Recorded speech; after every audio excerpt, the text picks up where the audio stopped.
Welcome back to Trucking the Seven Seas. This is episode number 25. In this episode, we'll be going over week 28. I got a haircut. Hope you like it. Update on the lease. Still third in line last time I checked. And I found out the reason why it's taken so long is because every time an owner-operator or a lease operator who is currently out there making truck payments, every time they have a mechanical issue, they bump me down. And they bump down, everyone else who's waiting for a lease, which is totally reasonable. They're making the truck payment or the lease payment or whatever. So that's totally reasonable. But that's actually the reason why it's taking so long, is because lease operators and owner operators are bumping me down. So that's the update on the lease. And for this episode, though, we are starting out on the West Coast, or the East Coast, I mean, and heading west from there, because I do want to start running the West Coast now in preparation for the lease. And right now we're headed to New Jersey, but as I'm looking at myself in the camera lens here, I know I'm not feeling this haircut very well. I don't like it. I wish I had it. Maybe I can just grow my hair back real quick. And let me try. Maybe if I just try real hard, I can grow my hair back. Oh,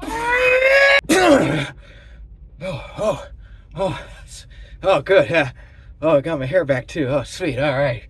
Yeah, it's more manly this way. Yeah. All right, let's go to New Jersey.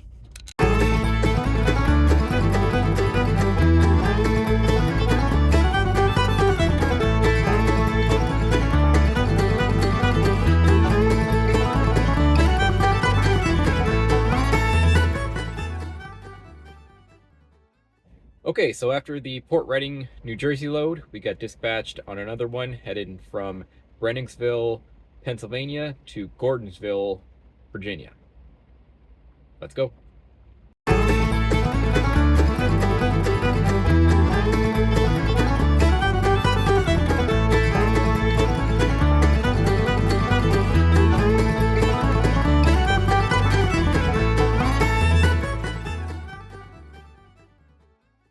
So I dropped the load in Gordonsville, Virginia, and then after that load, we got dispatched on another one headed from Sandston, Virginia to Wichita Falls, Kansas.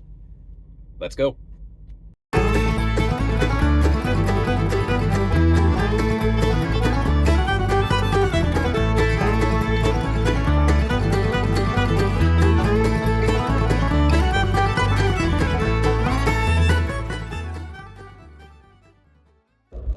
Alright, so after the Wichita, Kansas load, we got dispatched on another one headed from Topeka, Kansas to University Park, Illinois, which is Chicago. Let's go.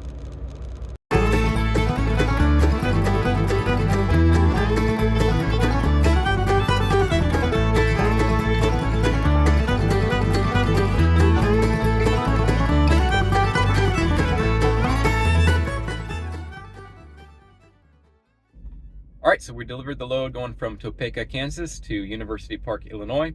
Then we got dispatched on another one going from University Park, Illinois, just down the road, to Kansas City, Missouri. However, that load is not going to be on this paycheck, so we're going to get into the spreadsheet right now. Okay, it's spreadsheet time. For week 28, we did 4 loads, and in those 4 loads, we got 2,941 miles, and we were paid $1,411.68 for an average of 48 cents per mile. That brings our overall to 61,065 miles, and we've been paid a total of $32,391 for an average of 53 cents per mile. The 53 cents per mile does include layover and detention. If you don't include that, it goes down to 49 cents per mile.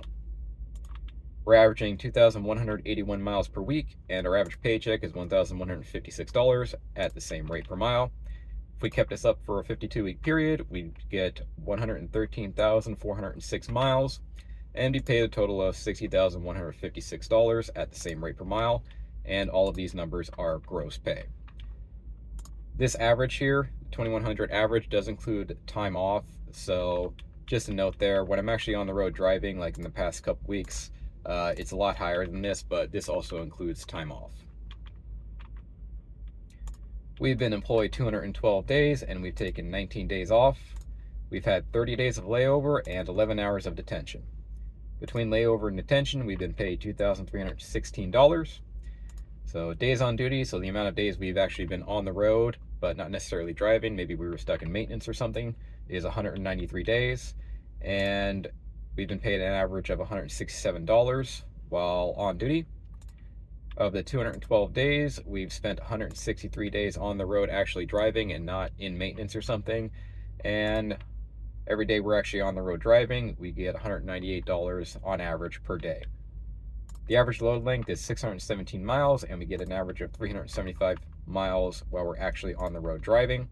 This number is pretty low because sometimes I'll get a load and then I'll drop it and then I won't get another load for a few hours.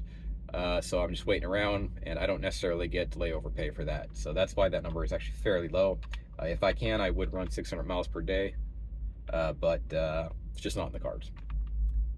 If you were wondering what you'd make if you work, say, 5 or 6 days a week, what you can do is you can just take this number and multiply it by 5 or 6, and then take this number and multiply it by 5 or 6, depending on how many days a week you work, and that should give you a very accurate low and high range of what you would make if you were just a local guy working for night transportation. So if you multiply that times 5, it'd be about $800.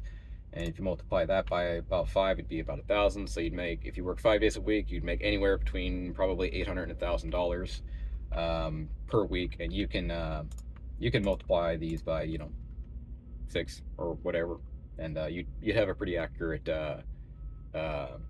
gauge for what you'd make in a week if you only worked a few days a week. Okay, yeah, there's week 28. Pretty good week, 2,900 miles. Hopefully won't be a company driver for too much longer. I know I've been saying that a while, but, well, it can't be that much longer. Heading back to the West Coast right now because I think, I think it should be ready soon. So I'm going to stay West Coast until it's ready. And hopefully next week or the week after, we're in the lease and we're doing that. And once I get the lease, I'll make a spreadsheet similar to this and keep track of everything I make and show you exactly what a lease operator makes in as transparent manner as I possibly can. But that'll do it for this episode. Thank you for watching. If you're interested in truck driving, there's a link in the comments section and in the about section. Just hit that link, fill out the information, and a driver recruiter will get a hold of you. And if you're interested in these spreadsheets or any of the other spreadsheets I've done in the past, they are also available in the about section, and you can download them, use them, view them, do whatever you want with them to your liking. Thanks for watching, and I'll see you next time.